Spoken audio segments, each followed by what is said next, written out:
Hey, what's up?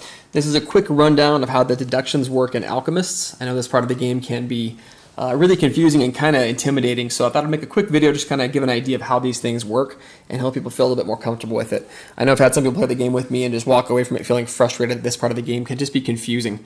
So without further ado, let's jump into it. The first thing I want people to realize is that each one of these, they're called alchemical signs. I just call them chemical makeups. Each one of these, when you start the game, is actually already assigned to an ingredient. So there's the one for fern, there's the one for the bird foot. Those are already assigned to something when the game starts. The only trick is people don't see that because it's really only in your phone. If you play the game with a bunch of people, everyone's going to have, get my phone working here, everyone's going to have their app open, everyone's going to have the exact same code. That code means that everybody's going to have the exact same board set up like this inside their phone. If you hit show answers, don't you dare do this till the end of the game, you'll be cheating. But if you do this, you'll see all the alchemical signs connected to each one of the ingredients just like this. Now, this isn't represented anywhere on the game board. I wish there was some way you could like take these and like flip them over. If they had a different back, they don't, the same on both sides, and hide them under something just to make it feel intuitive, like that information already exists. Because sometimes when you play the game, it can feel like this information doesn't exist yet, and you're kind of creating the information when you're making your deductions and when you're creating potions and whatnot. That's not true. The information's already out there. You're just getting little tiny bits of information, little tiny glimpses of it as you play along. So first thing to understand is all of these things are already assigned to this once the game starts. As soon as you open your app and you and your friends all have the same code in, this information is set in stone. And your job is just to simply figure out little bits and pieces of it. Okay, once you understand that, the next thing is how you combine chemicals to make potions and what that means and how to get the maximum amount of information so you can make as many scribbles on this note card as possible from each individual deduction. So the way you do that is, let's say we're going to combine a flower and a mangrove. Everyone's probably done this stuff before, and it's going to give you a symbol. In this case, we're going to test it on a student. No, we're going to drink a potion. There we go. There we go, confirm. We get blue negative. If I drank that, that would be bad. But, so we get blue negative from this combination. So we'll take one of these guys here and place that between the mangrove and the flower. So we know that this is a blue negative. That's key. Make sure you always keep meticulous notes in this game. They can become so stinking handy. I've had games where I've taken bad notes and had to go back and try to rearrange my notes, and it just costs you the entire game. So the things to understand about how those gave you blue negatives is very, very important. We can look at this, or better yet, I have one over here with better lighting. We can look at this little example, and I love these examples because the icons are really good, but they didn't really give a whole lot of description. There's not a lot of words on this. I wish there were. So what just happened was we found something that has a large blue negative and a small blue negative. This is key. This is the main thing in the game to understand when combining any two ingredients, is that you have to have two of the same color and the same symbol with a different size to make a reaction. Had these been different symbols, they wouldn't have worked. See, there's a red minus and a red plus, or a green minus and a green plus, and they don't make anything together because they're either the different symbol, or they're a different color, or they're the same size. So in this case over here, we can actually see, let's see, we have one of those, yeah. Green minus and green minus didn't make a green minus because they are the same size. They don't react together. They have to be different sizes. In each one of these examples, you can see that the blue minus is large in one and small in the other. This is true for every single one of these examples. Each example also shows you other reasons why they didn't work together. Like we said, the two green minuses are both large. The reds over here are always different, plus and minus, plus and minus. So only in those specific exact circumstances of a large blue negative and a small blue negative does it actually react to make a blue negative right there. So knowing that information, we can actually figure a lot of stuff out. First thing is that both of these chemicals, the blue flower and the mangrove, do not have a blue positive anywhere in their ingredients. They have a blue negative. We know that for sure. So we can go ahead and cross off anything on our board, any one of these alchemical signs, or chemical makeups as I call them, with a blue plus on it. So I can do that now. Blue plus, blue plus, blue plus, and blue plus. I can do the exact same thing for mangrove. We know the mangrove doesn't have any blue pluses either. There we go.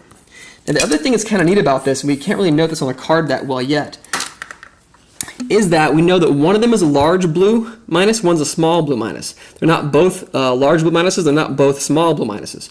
So if we can figure out the size of the blue node on one of these ingredients, we'll know that it's the opposite for the other ingredient, and that's key. So what I like to do at this point in the game is try to get more information on one of the ingredients. Okay.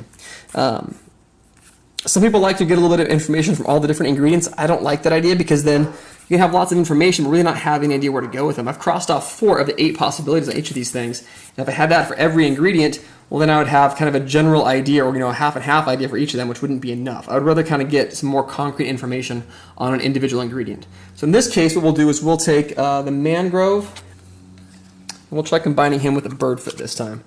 It's actually kind of convenient. If you have the mortar and pestle, you can keep one of your cards at random. Whichever card you keep at random, just combine it with something else to get more information about it. So let's go ahead and try that one and see what happens. I'll get the drink potion. There we go. Confirm. Yeah, we got a red plus. All right. So make sure we take a red plus. Always mark everything.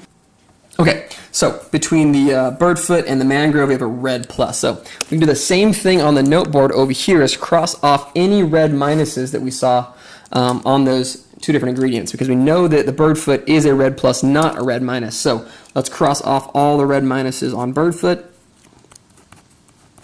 And we can do the exact same cross offs for mangrove over here. Now some of them are already crossed off for us because they're the same. So we know it's not a blue plus here. And this is also the red minus, but we already have that, so that's okay. So now this is where things get interesting. We've got 4 things crossed off for each item, except for the mangrove, which we have 6 things crossed off, which means there's only 2 available options left. At this point, I like to make a big circle around them. This is how I take notes, because I know I've got a 50-50 at this point. The game's actually getting pretty interesting for me. Now that I have that, I can figure out a couple of things here. I know that the mangrove is only one of these 2 symbols, which is unique because the red is definitely a plus. I know that, and the blue I know for sure, which is a small blue minus, which means the only thing I don't know is the green. That being said, I can go ahead and publish next turn. I can publish and use the green protection ribbon to make sure that even if I publish wrong, I get protected and don't lose any victory points. Publishing early is very important in this game, gets you lots of points. The other thing I can figure out, which is kind of cool, is that both of these possibilities, I know it's one of the 2, both have a small blue minus. I'm going to circle those blue minuses, because now that I know it's a small blue minus, that's key information. Like we said, we know that in the reaction between the mangrove and the flower, there was a blue minus, and one of them's large, one of them is small. Now I know which one's which. I know for sure that the mangrove is the small blue minus out of the process of deduction. So that means that the flower has to be the large blue minus. So I can cross off small blue minuses for the flower. Small blue minus, and now we are down to 2 options yet again. One for there and one over here. Sorry for the lighting. So now the board's actually looking a little bit better. I'm starting to make some deductions. I know 50-50 on each of these things. I could publish on both of these right now, protecting, I think green on both. Yeah, green minus and green plus. So I wouldn't know those for sure, but I could protect them. So I could do some publishing right now, which would be awesome. And that's all after just 2 chemical reactions, 2 experiments, which worked out pretty well.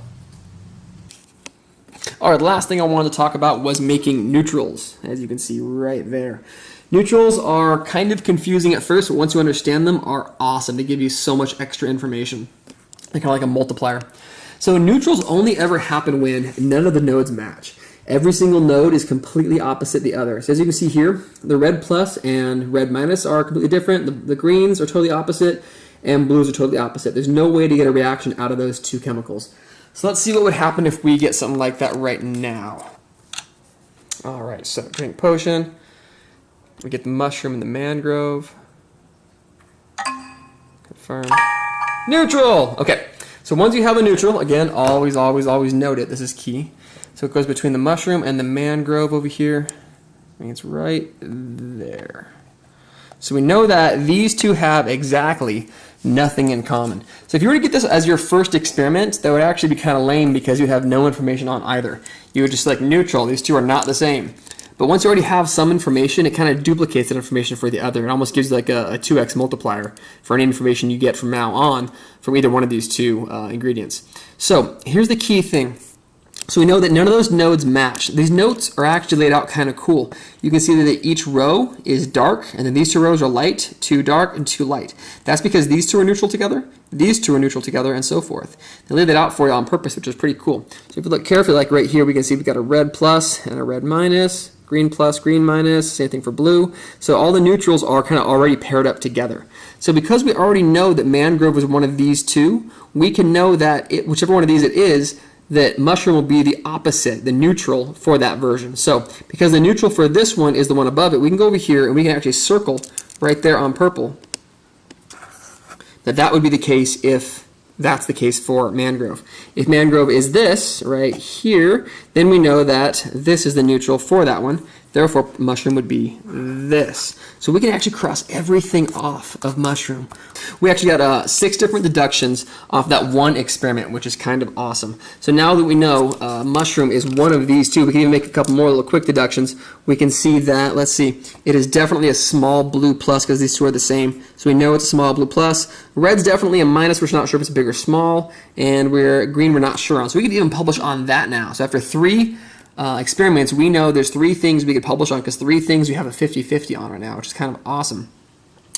Furthermore, if we get much more information on mushroom, we can use that to figure out which one mangrove is.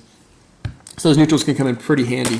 That's just a quick rundown of how to look at this little chart right here, which should help a bit. Mostly what I've covered here is how to use size to your advantage and also how to figure out neutrals. But there's even more deductions than this. This is just kind of like a basic rundown on how to get going at the game. With that information, though, I've won plenty of games just understanding that. So that should help you out a bit.